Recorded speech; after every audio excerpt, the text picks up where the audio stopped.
Alô, alô, muito bom dia, muito boa tarde, boa noite, boa madrugada para você que nos acompanha aqui pelas plataformas digitais do Hoje Mais Maringá, pela nossa Web TV Mais. Toda terça-feira é aquele seu dia de refletir assuntos que estão movimentando o Brasil no cenário político, no cenário econômico. E toda terça-feira é dia de livre pensar aqui no Hoje Mais Maringá. E comigo sempre ele, professor, o sociólogo Joel Cavalcante. Muito boa. Bom dia, boa noite, boa tarde, enfim, professor, seja muito bem-vindo.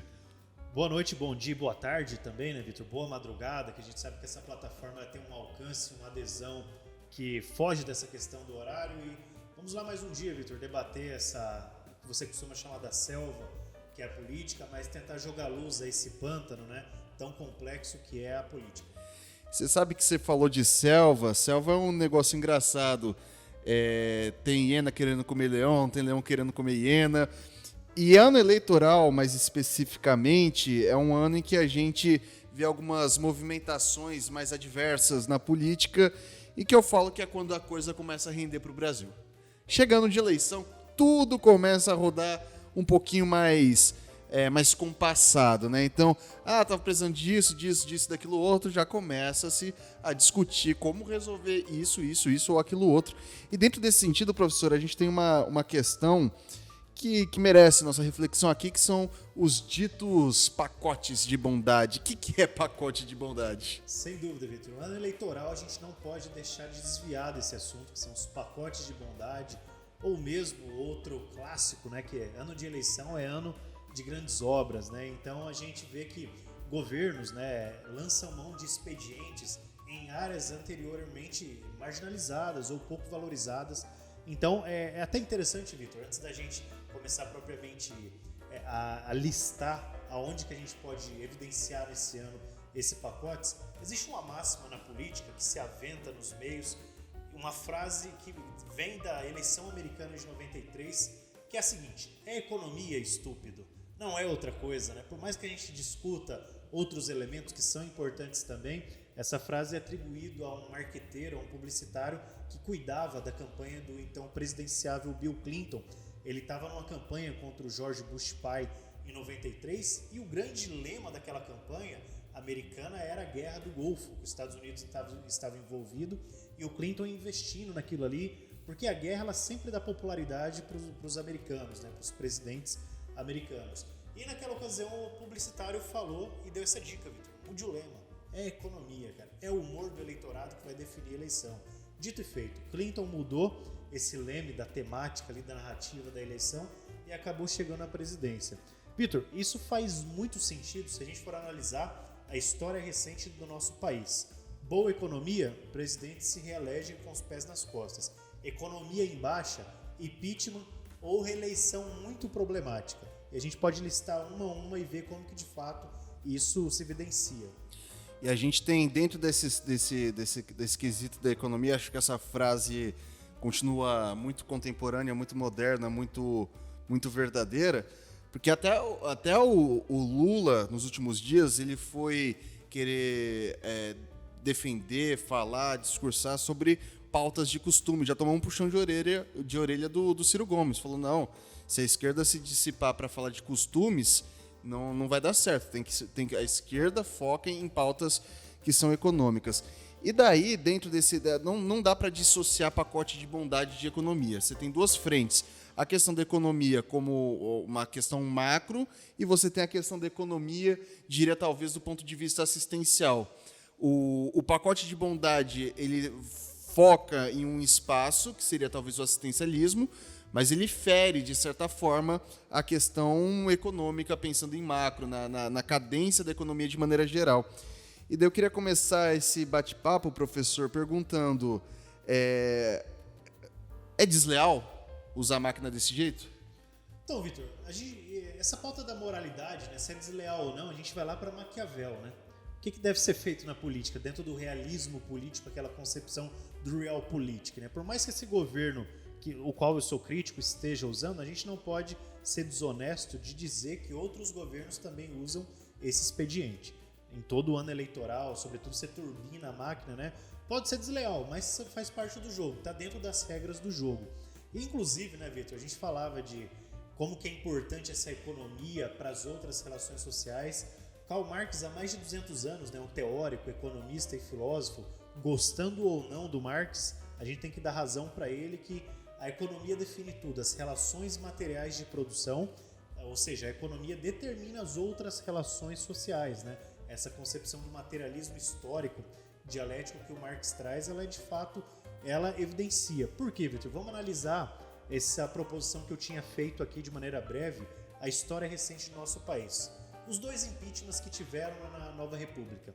Collor em 92, Dilma em 2016. Não foi o Fiat Elba que derrubou o Collor e nem foi uma pedalada que derrubou a Dilma.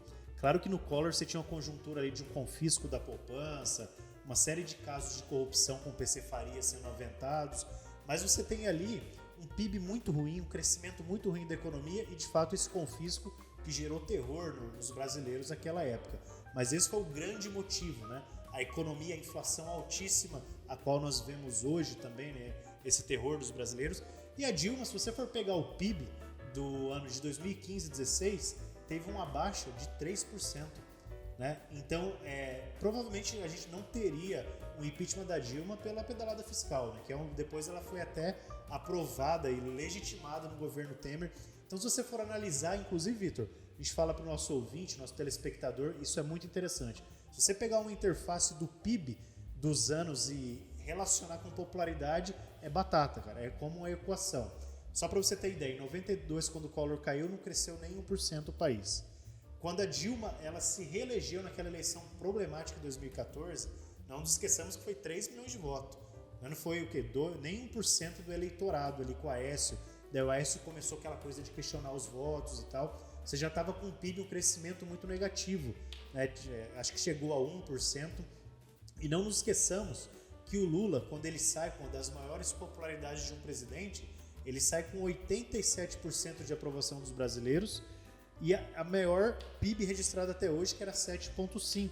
Ou seja, em 2010 ali, Vitor, você imagina o brasileiro comum, ele não estava discutindo essas bobagens de comunismo, socialismo, fascismo, não que não seja importante esses temas, mas isso está muito distante da nossa realidade política.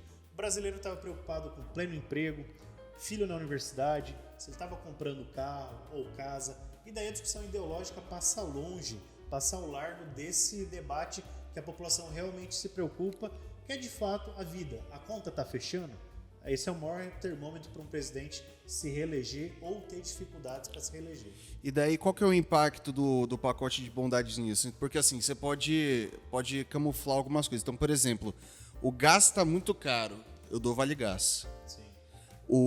Tá muito difícil comprar comida, eu dou os auxílios. Eu não tô falando que é ruim você dar esse tipo de auxílio, porque pessoas que estão em situação de vulnerabilidade, elas precisam do gás, elas precisam comer, assim, não dá para negligenciar a questão assistencial em detrimento de economia, né? Acho que o Estado está aqui para justamente resguardar a população de menor, com maior vulnerabilidade. Mas isso num ano eleitoral, e me parece assim, tudo meio marcado, meio contado, né? Porque daí você fala, temos esse auxílio aqui que ele vai até 2022, até o final de 2022. A gente tem isso daqui que vai até, vou subsidiar o diesel, vou baixar ICMS, me parecem soluções posteriores, né, de algo que seria primário, que é o quê? Garantir uma economia pujante para que a população tenha poder de compra. Como a população não tem poder de compra, o Estado ele arca com essa diferença. Hoje, quando a gente está falando de pacotão de bondade, isso está em voga, na mídia inteira está em voga, está sendo discutido.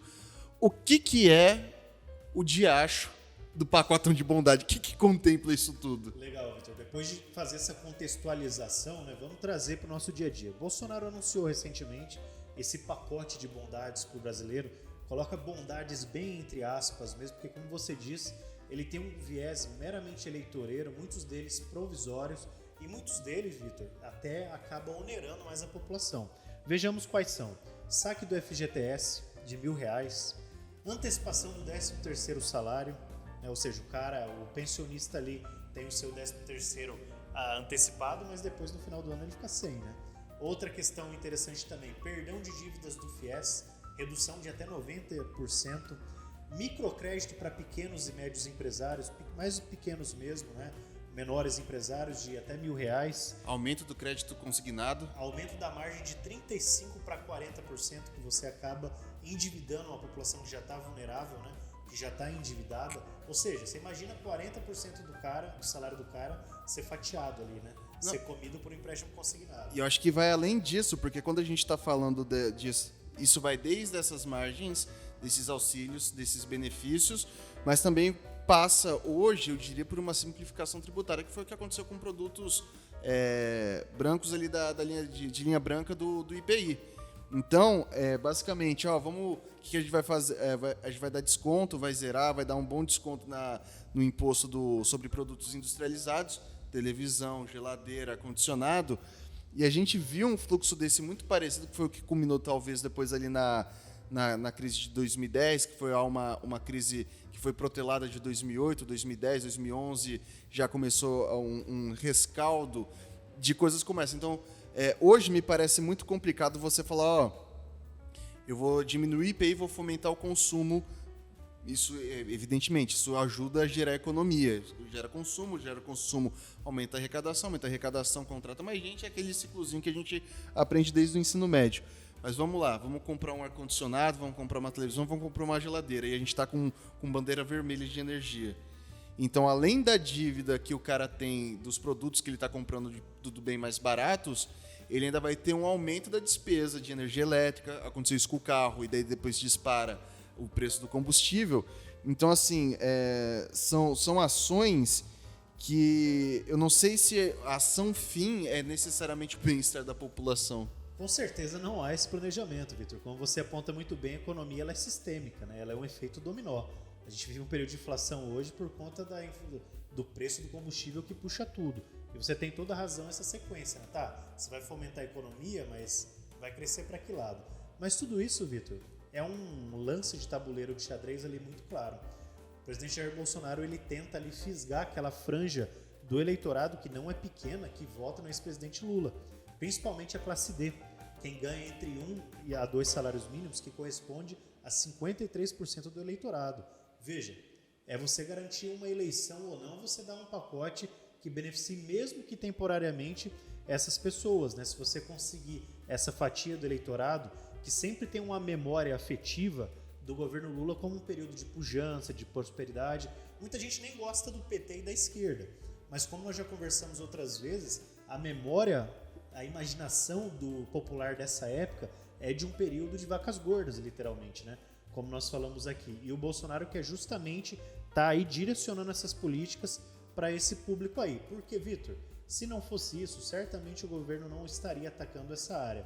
Hoje, inclusive, o ministro da Economia, Paulo Guedes, que faz uma palestra aqui para um certo setor de Maringá, ele defendia veementemente o teto de gastos, né?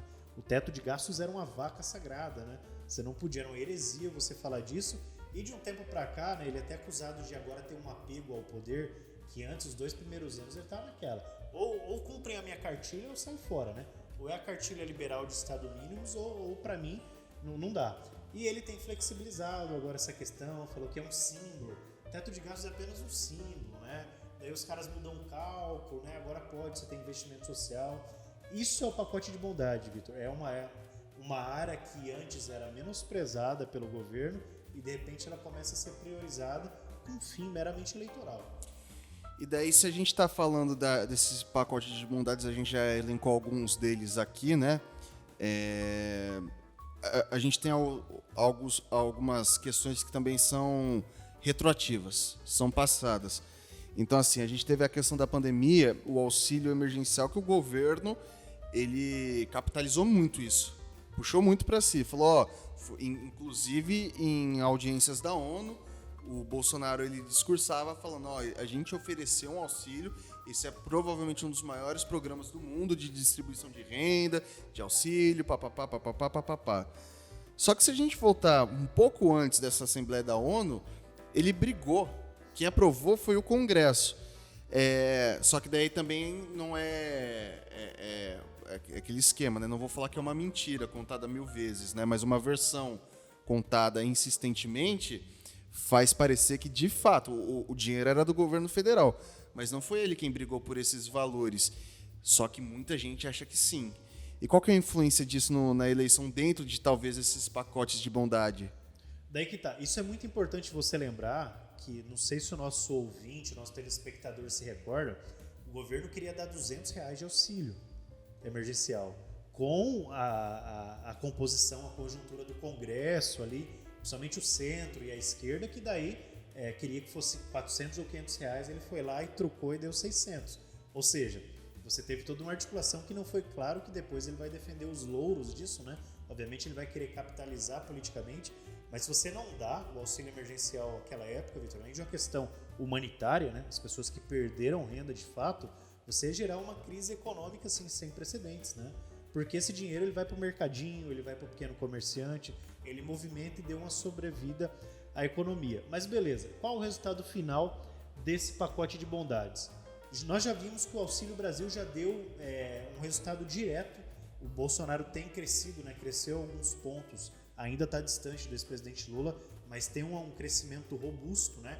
O presidente Lula estagnou e ele vem crescendo a cada pesquisa.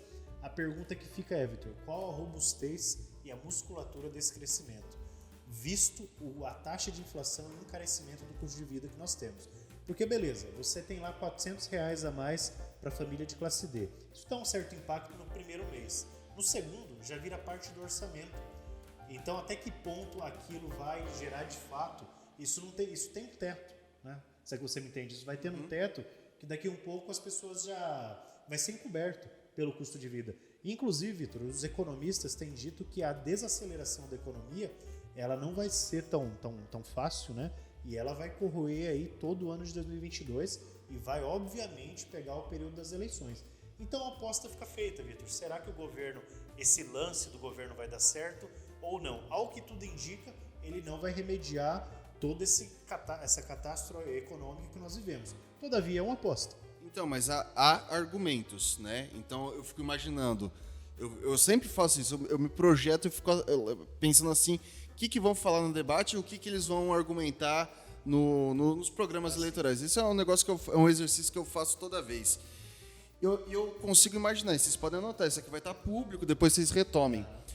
O que vai falar? O argumento do, fiz um bom trabalho assistencial porque eu dei isso, isentei isso, distribuí assim, assado. E o problema da economia não é um problema meu, é um problema mundial, porque a gente teve uma pandemia sucedida de uma guerra. Então, se primeiro você tem os crushes das bolsas de valores em março de 2020, a B3, né, Bovespa, o principal índice daqui do Brasil, toda semana, se não todo dia, logo no começo da pandemia, dava circuit breaker, que era aquilo lá que assim, que caiu tanto que a bolsa lá para por 15 minutos e depois retoma. Isso são circuit breakers que o pessoal chamava. Então, e isso todo santo dia, cara. Isso lá nas primeiras semanas, disparada do dólar, tava em 3 e pouco, subiu para 4,50, bateu 5. E daí ficou no 5 e não caiu. Agora a gente vê um recuo do dólar novamente.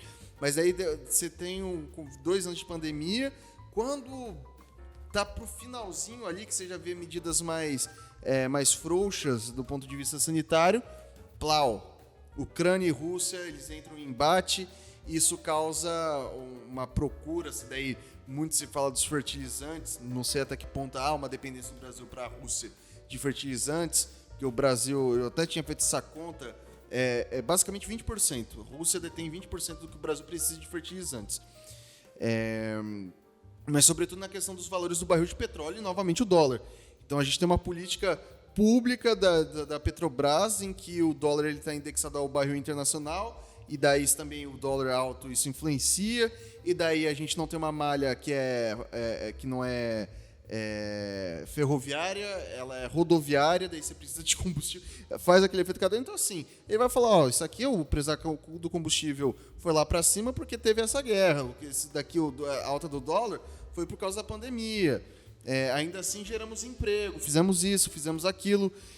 O que pesa, de fato, vai pesar essa questão econômica ou é algo que dá para sair a francesa? Vai pesar, e esse cálculo que você faz já está feito, essa narrativa já está pronta. Inclusive o presidente Bolsonaro usa desde o ano passado. Olha só, eu peguei uma pandemia e assim que nós estamos saindo dela, peguei uma guerra que impacta a economia também. Isso já está dado, Vitor. Só que, claro, né, a gente não pode cobrar e a gente tem que ser honesto intelectualmente de dizer que, com certeza, Tem influência. isso tem influência total. A gente não vai dizer que não. Inegavelmente. Não digo total, mas isso tem uma influência. Se for pegar o PIB de 2020, ninguém questionou, foi menos 4%, se eu não me engano, e depois você tem uma recuperação absurda, até por conta do arrefecimento da pandemia de 2021, o PIB vai para 4,6%. Ou seja, acho que não teve nenhuma manobra ali do governo. Teve o acaso da natureza e depois nós caímos numa guerra. Mas, Vitor, o eleitor tem que ter uma memória também importante, quem acompanha político. 2019, qual foi o crescimento do PIB e o número de desempregos da economia? 1% crescimento do PIB, 14 milhões de desempregados, o Brasil voltando para o mapa da fome. 2019 não existia nada disso. Ah, tá bom, era muito pouco um ano de governo para arrumar a casa? Tudo bem. O que eu sempre questiono, e nós falávamos hoje na rádio, é o seguinte: tudo bem, você deu o auxílio emergencial, que era uma questão assim humanitária, de fato, mas o que a classe média, que é um extrato significativo, é que mais está sofrendo com a alta dos preços, tanto é que está ali, na classe média está meio que pau a pau Lula e Bolsonaro. O que foi feito para a classe média? As pessoas que ganham de 2 a 8, 10 salários mínimos, né? Que é essa franja dos nem, né? Nem rico, nem pobre, mas que é a categoria formadora de opinião, que mobiliza bastante o cenário político atual. O que foi feito para essa classe? Não foi feito nada, do meu ponto de vista. O que você poderia fazer, na minha perspectiva? Mudar o tabelamento de preço da Petrobras, que a gente ganha em real e está pagando em dólar, e tudo isso você tem um efeito dominó na economia. Então talvez a classe média ela esteja com esse incômodo, que é onde está sendo pago a maior fatia, né? Claro, as classes populares também, e a classe média está levando esse piano nas costas, né? Os grandes ricos estão lucrando bastante com isso, mas com certeza essa narrativa eu já ouvi, inclusive, de pessoas que estão passando necessidade econômica e financeira dizendo isso. Não, mas a gente não pode culpar o presidente porque nós tivemos uma pandemia e uma guerra. E daí, Vitor? Faz parte do jogo político, né? Da oposição, de você... faz parte, você entra na guerra de narrativas. Né? Bom, professor, então para a gente encerrar o bate-papo, pacote de bondades, ano de eleição, é algo que não dá para se dissociar mesmo, né? Não tem como. Não dá. Alguns usam mais, outros menos. Inclusive, nós esquecemos de falar, Vitor, do Ratinho Júnior aqui, né? Sobre a questão do pedágio. Obviamente, você já tinha o vencimento já do contrato, mas ele utilizou politicamente. Né? Ele usou politicamente, mas isso eu chamo de fortuito. Não é... Eu não sei... Se qualquer pessoa que fosse ali, eu acho que ia combinar da mesma forma. É claro que ele forçou a barra, né? A gente tem que concordar. Sim. Que ele colocou lá no... Eu pego pedágio com frequência. Paraná, catraca... Como é que eles falam? Cancela liberada. Cancela liberada, Paraná investindo no... Só que assim, para qualquer pessoa que sabe fazer conta de 1 mais 1, sabe que vai dar merda isso daí. Sim, não, mas ele capitalizou politicamente, todo mundo faria, certo, né? E da mesma forma, quando a gente fala também do governo federal, todos eles capitalizam politicamente, alguns com maior boa-fé, outros nem tanto. Mas assim, apesar de nós sabermos que já tinha o vencimento do contrato, eles colocarem, né? Em outras palavras, não é isso que está sendo dito, né? Libertamos o Paraná do pedágio para um contrato mais justo. É um uso político total também desse pacote de bondades. E por que postergar esse leilão até o final do ano, deixar todo esse ano, né? Existe uma morosidade no processo de licitação, por quê, né? A gente poderia discutir aqui também, Vitor, nossa cidade, embora o prefeito Ulisses Maia não esteja em campanha, né? Pelo menos não para esse ano, ele vai ficar aí provavelmente 2 anos, tem outras pretensões eleitorais. Muitos dizem que o pacote de bondade dele, a grande obra, é a prainha, né? Que nós já debatemos em outro momento, foi uma polêmica, né? Mas enfim, esse expediente, Vitor, em síntese, ele é lançado pelos governos, pelos melhores e pelos piores, faz parte do jogo de xadrez que é a política. Eu acho apenas que o eleitor mais atento deve ficar muito, de fato, bastante ativo e atento de fato, né, para não ser redundante, de até que ponto ele não está sendo enganado, né? Senão vira igual a promoção de Black Friday, né? Uhum. Você vai um mês antes, né, tá aquele valor, daí coloca lá um valor dobrado e volta para o valor anterior para dizer que você está tendo um benefício. Acho que esse é o propósito dessa discussão nossa. Bom, pessoal, então é isso daí. Acho que para deixar claro tudo isso aqui, é que política tem método. Política tem método. A gente sabe que de 4 em 4 anos acontece alguma coisa esquisita que fogem, não vou falar que foge de padrão moral, mas foge talvez um pouquinho da concepção de humanismo que eu gosto de atribuir às pessoas. Então, se valem de estrutura, se valem de algumas questões, pode ser de esquerda, pode ser de direita, pode ser progressista, pode ser conservador, pode ser liberal, pode ser qualquer tipo de pessoa política, tem método, e é isso que normalmente acontece. Professor Joel, muito obrigado e até semana que vem.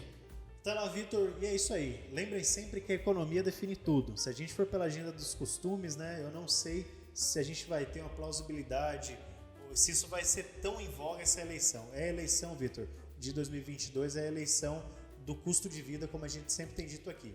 Valeu, obrigado. E não se esqueça de se inscrever no nosso canal, deixar seu like e ativar as notificações para sempre que tiver o Livre e Pensar você poder refletir com a gente, trazer até aquela dosinha semanal de reflexão. E, parafraseando aqui, fazendo um apude ao professor, é economia, estúpido.